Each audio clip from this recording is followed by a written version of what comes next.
Hello there. What is going on, everyone? Today we're going to be unboxing the Onager class Star Destroyer expansion pack for Star Wars Armada. This beautiful siege breaker type Star Destroyer is the latest ship for the Imperials in Wave 8 of Star Wars Armada. We are going to take a look at it in all of its glory. While I do this, let me remind you guys, there is still time left to enter the giveaway, so if you'd like to have a chance at a $25 Amazon gift card, all you have to do is be a subscriber and leave a comment on this or one of my videos. Let me know what you think the ship you most want to see show up back in canon or back in, well, in Star Wars Armada for that matter. That would be actually pretty slick. I'd love to hear about that. All right, so while we're doing that, we've got a lot of the standard stuff here. We've got our base, and this is a large base ship.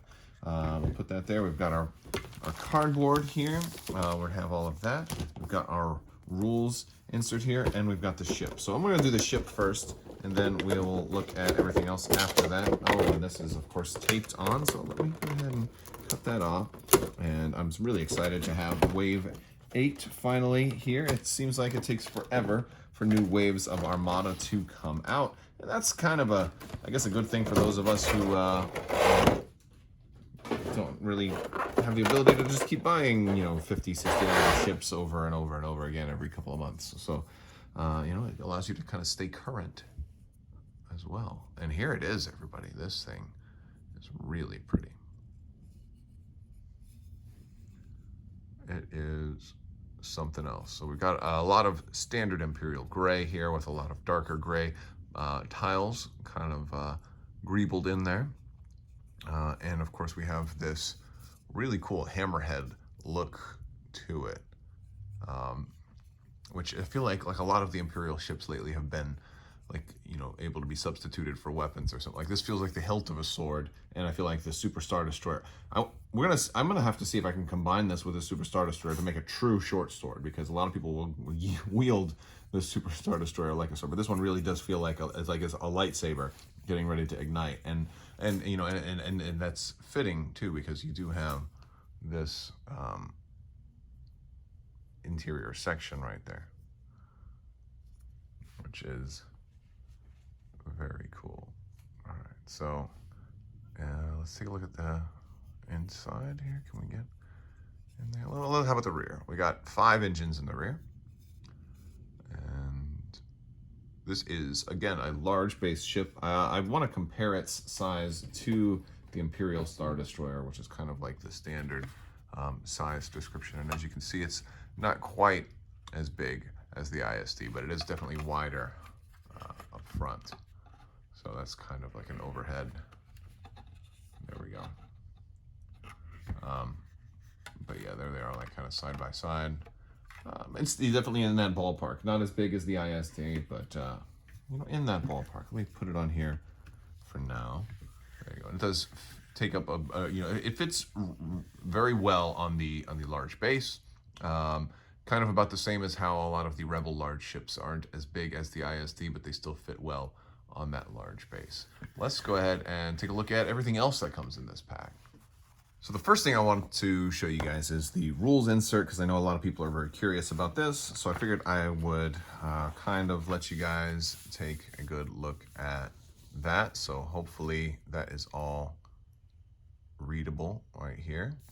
There we go. There we go. So if you if you want to read up about salvo, about how yaw at speed 0 works, basically you're just doing a turn and not moving forward. The special battery armament right there. And now I'm going to move over to this side. Can we read that well enough? Well, I'll also do a closer up view so you guys can read it a little bit better. I'll go back. But basically, if you have the special battery armament, like is going to be right here on this ship, you're going to have basically the close range. You can place your marker at close range and fire from there. And then some of the other ones are going to give you farther range than that, depending on which upgrades you have. Let's get a little bit closer. There we go. So there's the top half. That should be a little bit easier to read. You can pause if you want, and I'll give you the bottom half of the first page. And now I'm going to give you the second page, top half. There you go. There you go. And now let's give you the bottom half of the second page. There we go. And then there's the rear. There we go. So quick look at the rules. I think most of these have pretty much been explained already though. So now we got some other things to look at. So first up is the cardboard. We've got our lovely proof of purchase right there. We've got the Onager ship card, which has the test bed right here on this side with more black dice. And then, of course, the Onager class Star Destroyer here with a little bit more longer range attacks, but still the same printed arcs. One thing that's actually really interesting about these is the placement of those yellow dots. They are really cleverly placed to allow for some really interesting shots to happen. And I think that is going to be real fun. Real fun. Also, I haven't read actually every single instance of the rulebook yet, but in case somebody's worrying, I wonder if somebody's going to ask, does this special firing arc line count as like, oh, it crosses my line if I'm trying to shoot you from like right there? And I'm like, no, I'm pretty sure that's not going to count as crossing your line and stopping you from being shot, because you'd almost never be able to be shot in the front arc, right? So we've got our, well, this is upside down. We've got our cardboard here. We've got our speed. And then we've got our marker tokens. These are for the ignition markers. So in case you were to have up to 4 different onagers, all firing a hyperspace weapon. And actually, I guess you could kind of go 8, kind of, if you really want. I mean, you're not going to really run more than 2, but I think technically you can fit 3 in a normal list. Maybe for like higher point games, if somebody wanted to run 4, you have the capability to do that with just the set, because you've got 0, 1, 2, and 3, and then they are 0, 1, 2, and 3 on the backside as well. And then we've got 3 salvo tokens, which are going to be really nice because this ship does have salvo. So yes, super exciting. Let's take a look at the Onager class test bed. So here is our new ship card. We're going to have 10 hull, 3 command, 1 squadron, 3 engineering, a single black die for anti-squadron. For our defense tokens, we are going to have a brace, redirect, and the new salvo, which is your counterattack that uses your rear printed arc to counterattack, which is super, super cool. This ship can go speed 3, is moderately mobile. As a matter of fact, it's got 1 click on both the 1s and the 2s of all of its speed, and if it's going speed 3, it's not going to get any extra clicks on that last one, but this is a ship that probably wants to stay more in the background and take those long-range shots that it doesn't have to worry about being fired back upon. It does have a pretty small front arc natively, but its ignition arc, which is the more narrow part, if it's using that special ignition attack, is going to have way more dice. So we're going to have 4 red and 3 black, which is a 7 dice attack that can be used beyond long range to be used at extreme range. And we did learn that extreme range is basically anything longer than long range, and also that evade is going to have a special interaction with extreme range, which it will cancel 2 dice at extreme range as opposed to just canceling 1 dice at long range. So that's going to be an interesting way to kind of counter some of the alpha strikes by these onagers. The side arcs are not kind of standard for Empire: 2 red and 1 blue, and 1 red and 1 blue in the rear. For upgrades, though, this version is going to have an officer, 2 weapons teams, 1 support team, and the super weapon. So this one can get a little bit of mobility with that support team. Maybe you want to put engine techs on there or something like that. But that's, or maybe you want to boost up your side shields a little bit. We also have the, and this one is 96 points, so actually pretty affordable. Pretty darn affordable. Now we've got the Onager class Star Destroyer. We're going to get 1 more squadron out of it, so it's actually a respectable little carrier. It's also going to upgrade their anti-squadron dice. So you're getting a lot more in this one. You're getting a whole extra die in your front, so an extra red die in the front. So 2 red, 2 blue, and a black. And you're getting an extra red die on the sides and swapping out a blue for a black. So you're getting a lot more dice all around. And that's huge, right? Like, a lot of times you don't get that much. You're also getting an extra red die in the rear. So you're getting 1, 2, 3, 4, 5 extra dice printed here. And one of them is in your squadron. That's significant. And an extra squadron. You're getting a lot of extra dice. Still 5, 2, 2, 1 for shields. Still same movement. And your upgrades are going to change a little bit too. You still got officer. You still got 2 weapons teams you lose the support team, but you're gaining turbo laser, which is always awesome, especially with a ship with as many red dice as this. I mean, at long range, at just regular long range, your actual side arc is even better than your front, which is, kind of surprising. It's almost like, almost like it can be a little bit of a broadside ship if it needs to. And then, of course, we still have the super weapon option. Now, the your ignition arc is going to be different here because you have blue dice in this one. Now, you're not going to have the ion cannon slot, so you don't have to worry about something like heavy ion emplacements at extreme range. But there are going to be definitely some nasty crits that you can tack on once we look at the upgrade card. And this one is going to increase the cost, but only by 14 points. This one's going to be at 110 points, which is, not too bad considering, all the improvements you get over the test bed. Now, we have got some other things. We got some General Ramadi. We're going to look at the upgrades now. General Ramadi is, I think, the one commander in this game I've been looking forward to more than anybody else, because I think he's going to make my Architon swarms so much more nasty. And he's 20 points, so he's super cheap, which is like automatically it's amazing. While a friendly ship is attacking a ship, if the attack is obstructed by a ship or obstacle, the attacker does not remove a die from its attack pool. Even if the attack is obstructed by a card effect, and may add one red. Wait a second. Did they change this? If the attack is also obstructed. Oh, if it's also obstructed by a card effect. So if it's only obstructed by a card effect, you're still, All right, that's what I thought. I'm just so happy and excited that Wave 8's finally in hand. I think I'm like reading things crisscross applesauce. So yeah, basically, if there's something physical blocking the shot, you're going to add a die instead of removing a die. So he wants to shoot through stuff. It's like, I don't know canonically how that really works. If maybe he's like playing pool, like there's an asteroid there and he's shooting and like part of the asteroid fragment like goes with the shot, so it does even more damage. Maybe that's part of it. I don't exactly know, but or maybe it's just it takes people by surprise because they never would have expected Ramadi to shoot. But yeah, you're adding a red die to the attack pool, which is, works great with so many of the new upgrades. I think that's absolutely magnificent and a great card. I love it. We've got Commander Beck. Commander Beck is a 3-cost officer. During your activation, you may resolve a command as if you had spent a command token. If you do, gain a raid token of the matching type. You may resolve this effect twice per activation.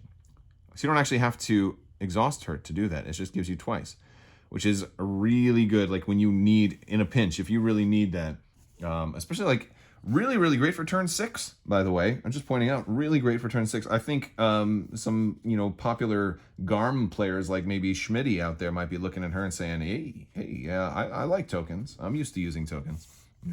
That's she's got some definite potential there. I think she's very cool.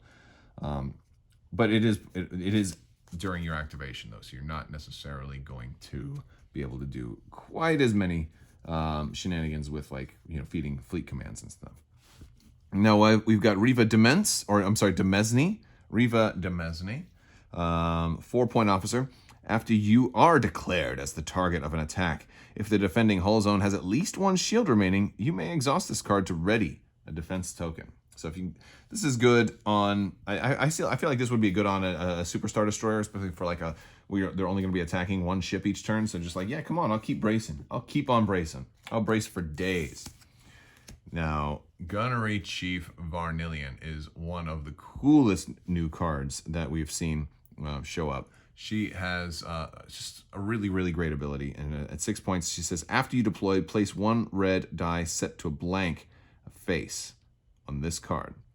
If you're the second player, set it to any face instead. While attacking a ship, you may spend 1 die from the attack pool to exchange it with the die on this card. Both dice remain set to their current faces. So let's say you're first player, you put a blank red on here. The first shot that doesn't look like it's going to be particularly good, okay, no problem. You just swap them out. Or maybe you roll a single red against a ship that has an evade and is going to cancel it anyway. Then just swap them out, leave it as a blank. Now you've got a double red ready to go, ready to swap out for any other die, which is awesome. But on the other hand, you can also, or it doesn't even have to be if it's going to be that bad of an attack. If you've got 7 damage and they're going to brace it, or I'm sorry, if you got like 8 damage and they're going to brace it to 4, you can drop 1 damage on here. They're going to, bring it down to 7 total. They're still going to brace it to 4.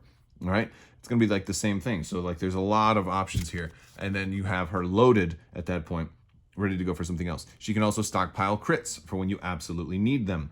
There's so many cool things that you can do this. I love it. And there's not a color restriction. I mean, there's a color at the beginning. It starts out with a red, but eventually, you can put some black on here. Throw a black at long range eventually. I mean, if it works out, like you're not really throwing the black, you'd be spending it. But yeah, that's so cool. So cool. She's gonna be fun. She's gonna be a really fun upgrade. We've got local fire control. This is our new weapons team. This is what's going to give other ships the salvo token. It's also the reason why we have 3 salvo tokens in here. 1 for the Onager, and then 2 for our 2 copies of local fire control. We're gonna have 2 copies of that in here. It's a 4-point, and this is quite simple. After you deploy, you must replace one of your defense tokens with a salvo defense token. It's as simple as that. Now it's not a May. Some other upgrades that do similar things in the past have been May, but this one is a must.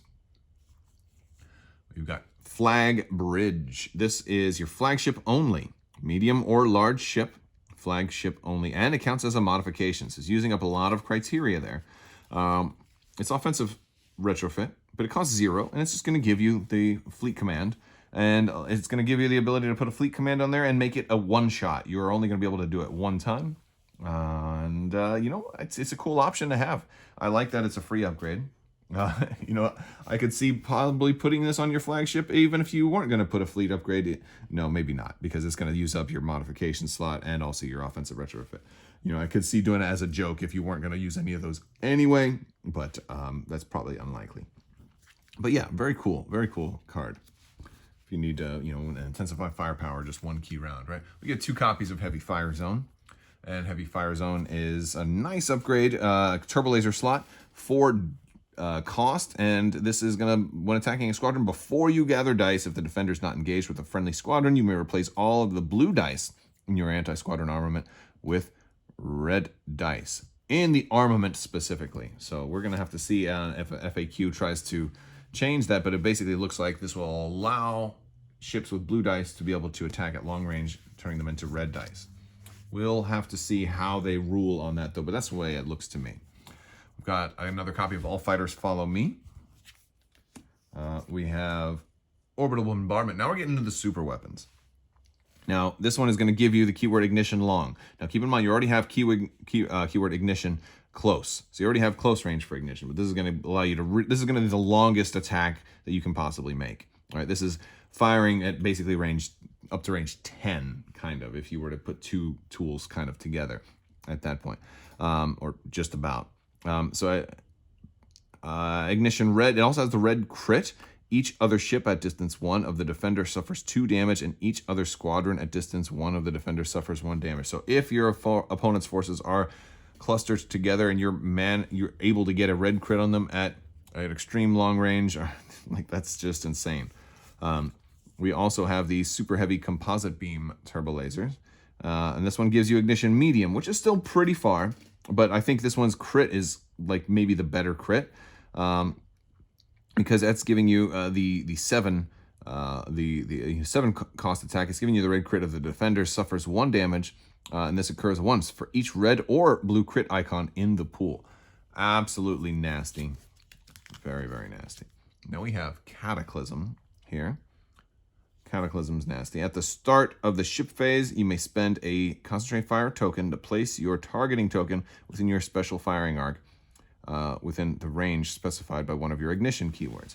This is the one that's really going to allow you to, I can see these two working together, because this one is going to let you place it first turn, because you're going to place this token normally you place it at the end of your activation. So you can't ever take an ignition token, an ignition shot first turn, unless you're going with Cataclysm and you've got some way to get, if you've got some way to get a concentrate fire token at the start of the ship phase. So if you're running something like Hondo Anaka, for example, something like that, You can get a concentrate fire token right away, spend it right away, place this right away, activate this ship first. So like this is like a first player bid with Hondo, that kind of thing. And Hondo doesn't have to be on this ship specifically either, but that's like something that you might do. Of course, that will definitely, if you bring that, your opponent's not going to cluster their ships together unless they have a whole bunch of ships that have evades, and so that they can, like a Mon Mothma MC30 fleet or Mon Mothma CR90s are not going to really worry too much about that, but it's still a cool option. It might be fun. We've got the Rake Hill. The Rake Hill is a 4-cost Rake Hell, I'm sorry. And the Rake Hell is going to say, while you're doing a nav command, while executing a 0-speed maneuver, you can resolve clicks of yaw at the speed 0 joint and are treated as having a yaw value of 1 for that maneuver. So basically, speed 0 is definitely a thing with Wave 8, and you're able to do a speed 0 turn, which is just going to have you kind of stay where you are and just turn. Kind of like that. It's as simple as that. It's kind of cool. You're basically going to take the mover tool, lock in, pick it up, then click that to the 1 joint, and then put it back. So it just lets you kind of swivel. And I think I've talked about that before, but it's pretty cool. And then we've got Sunder, the last title. This is a blue or black crit. You may discard to choose and discard 1 upgrade, a card equipped to the defender, which is pretty nice. We're seeing a lot more stuff that like lets you get rid of nasty upgrade cards. And this one can be offensive retrofit, defensive retrofit, or one of the weapons, whether it's ordnance, ion cannon, or turbo laser. So pretty cool. I think that's all the cards. All right, guys, that's all we've got for the Onager. I do want to do one last thing though, and see if we did equip this to the hilt of the Super Star Destroyer, if this would turn it into a blade. I don't know. It's like the Super Star Destroyer is still too thick, so maybe we've got to bring it down farther, and then we can have it as a giant, a Star Destroyer sword. The Star Destroyer sword. No, that's ridiculous. That's ridiculous. Somebody will do it. I might do it. Maybe I'll duct tape them together. Why would I do that? That would be moronic. All right, anyway, I'd love to hear what you guys think. Don't forget to enter the Win Night giveaway. If you like this video, go ahead and give it a thumbs up. Let me know what you think down in the comments below. Don't forget to click that subscribe button. If you want to be notified when new videos come out, click the little bell, ring that bell, and you'll get email alerts so you don't miss anything. I will talk to you guys later. I want to thank all of the patrons and all of the subscribers. You guys are amazing. I will talk to you guys soon. Thank you so much, and as always, have a great day.